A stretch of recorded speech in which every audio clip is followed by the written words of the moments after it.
शीला, ये क्या कर रही हो? ये टिक्की गोल बनाओ। लाओ मैं बताता हूं। ये देखो, इसे दोनों हाथों के बीच ऐसे घुमाओ, फिर हल्के हाथों से दबाना। देखो, बनी ना एकदम बराबर और गोल। ओफो, आपके भी ना बड़े नाटक हैं। एक बात बताइए, ये टिक्की जानी तो बर्गर के अंदर ही है ना? कौन सा लोग आपके बर्गर को खोल कर देखने वाले हैं कि टिक्की गोल है या चौकोर? ऐसे लगे रहेंगे तब तो हो गया। शीला, लोग खोल कर देखें या न देखें, मैं चाहता हूं कि मेरे बर्गर में सब कुछ बढ़िया होना चाहिए। इसके रंग रूप से लेकर इसके स्वाद तक किसी को कोई शिकायत नहीं होनी चाहिए। हाँ, तो कौन करता है शिकायत? लोग इतना तो पसंद करते हैं। शाम होते ही पूरा गांव आकर खड़ा हो जाता है आपके ठेले पर। और क्या चाहिए? थोड़ा बहुत इधर उधर हो भी गया तो क्या फर्क पड़ता है? फर्क पड़ता है शीला। इतने सालों से मेहनत करके मैंने अपनी दुकानदारी बनाई है। मैं नहीं चाहता कि जरा सी लापरवाही से ये खराब हो जाए। हे मेरे भगवान! ठीक है, लो खुद ही बनाओ अपने बर्गर। मुझे नहीं खराब करनी है तुम्हारी दुकानदारी। लो। अरे अरे शीला, तुम तो बुरा मान गई। अच्छा सुनो तो। शीला मनोज को अनसुना कर वहां से चली गई। पति पत्नी के बीच ये खट्टी मीठी नोक-झोंक अक्सर हो जाया करती थी। मनोज सालों से अपने ही घर के बाहर बर्गर का ठेला लगाया करता था। पूरे गांव में उसका नाम था। मनोज की सबसे खास बात ये थी कि वो स्वाद के साथ साथ लोगों की सेहत का भी ख्याल रखता था। अरे मनोज भैया, सच कहता हूँ, कई जगह का बर्गर खाया है मैंने। गांव तो छोड़ो, शहर के बड़े बड़े रेस्टोरेंट जाके भी खाया, लेकिन तुम्हारे बर्गर की बात ही कुछ और है। कुछ अलग ही स्वाद है इसका। वैसे क्या क्या इस्तेमाल करते हो इसे बनाने में, जरा हमें भी तो बताओ। और एक बात और समझाओ, यहाँ तुमने लिखा है हेल्दी बर्गर। भैया, ये बर्गर कब से हेल्दी होने लगा है? मेरा बर्गर तो है भैया। चलो विश्वास नहीं हो तो जरा बर्गर को खोलकर अच्छे से देखो, तुम्हारे सारे सवालों के जवाब खुद ही मिल जाएंगे। वो ग्राहक मनोज की बात मानकर बर्गर को खोलकर अच्छे से देखता है। बर्गर के अंदर कई तरह की सब्जियां थी जिन्हें बिना तेल के पकाया गया था। मान गए भैया। अंदर तो ऐसा कुछ नहीं मिला जो सेहत को नुकसान दे। लेकिन इस पाव का क्या? ये तो मैदा ही है ना? नहीं भैया, ये गेहूं के आटे से बना है। मैं और मेरी बीवी इन्हें खुद अपने हाथों से तैयार करते हैं।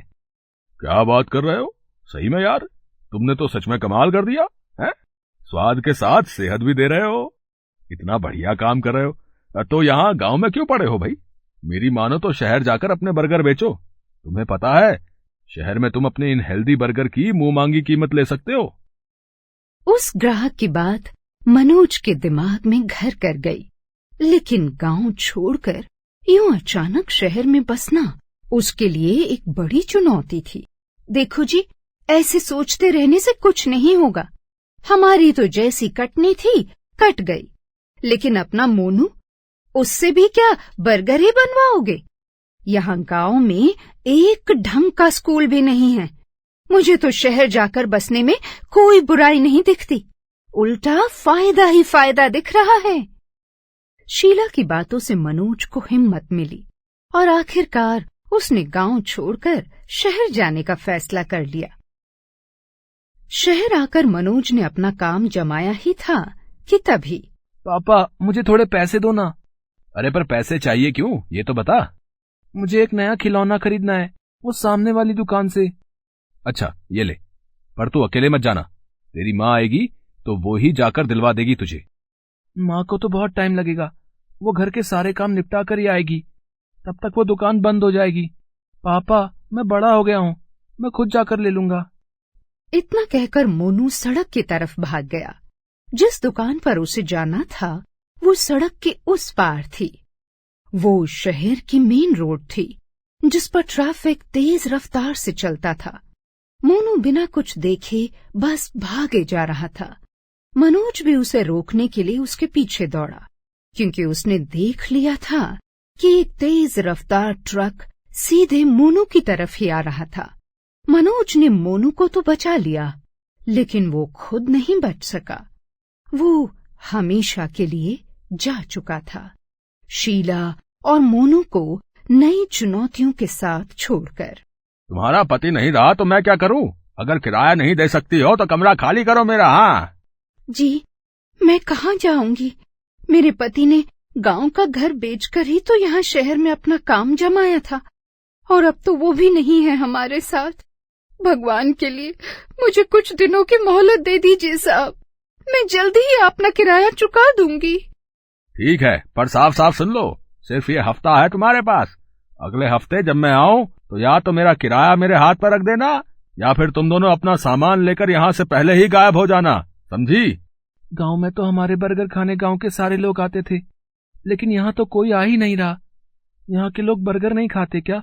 शीला के पास मोनू के सवाल का कोई जवाब नहीं था, क्योंकि वो खुद नहीं समझ पा रही थी कि आखिर उसके पास कोई भी ग्राहक क्यों नहीं आ रहा था।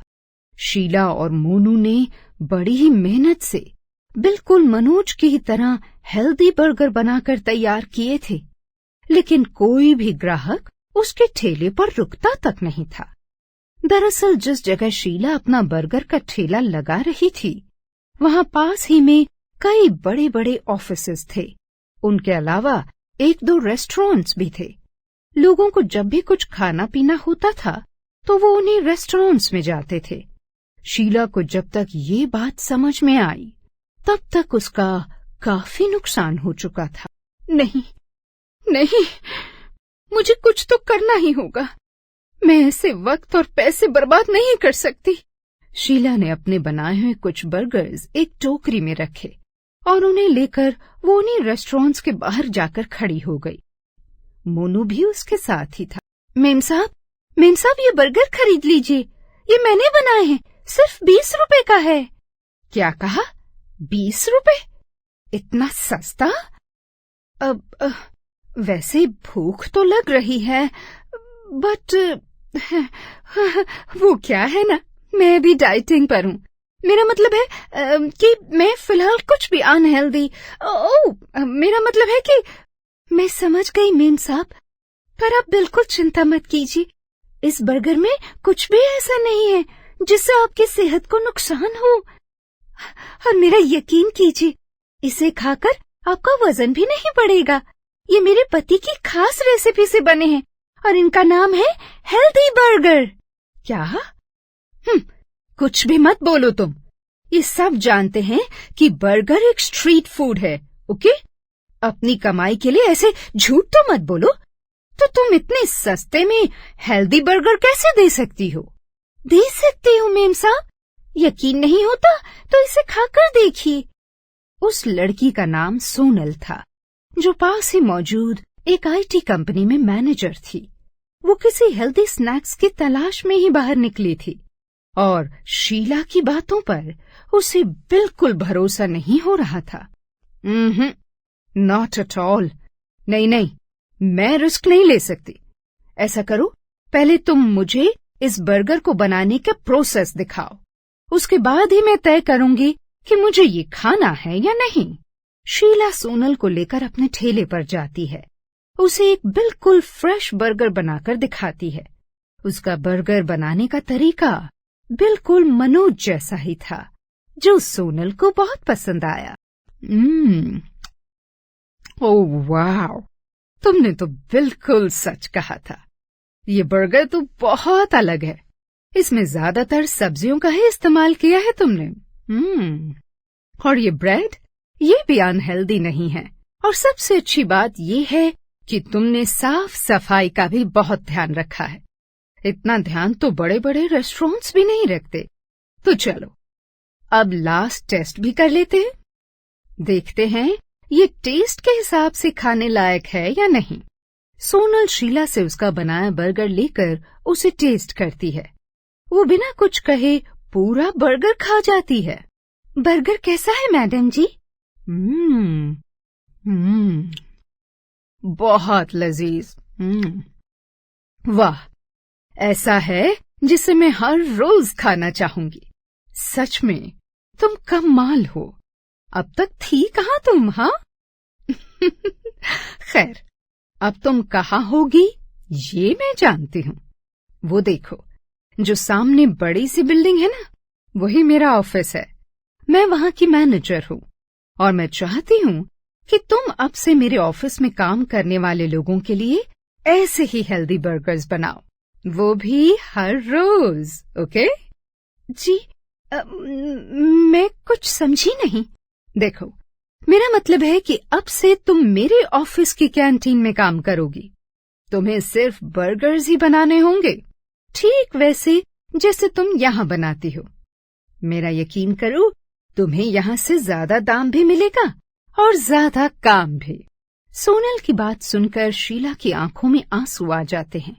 सोनल उसके लिए उम्मीद की वो किरण बनकर आई थी जिसके सहारे अब वो न सिर्फ अपना और मोनू का अच्छे से गुजारा चला सकती थी, बल्कि मनोज के सपने को भी पूरा कर सकती थी।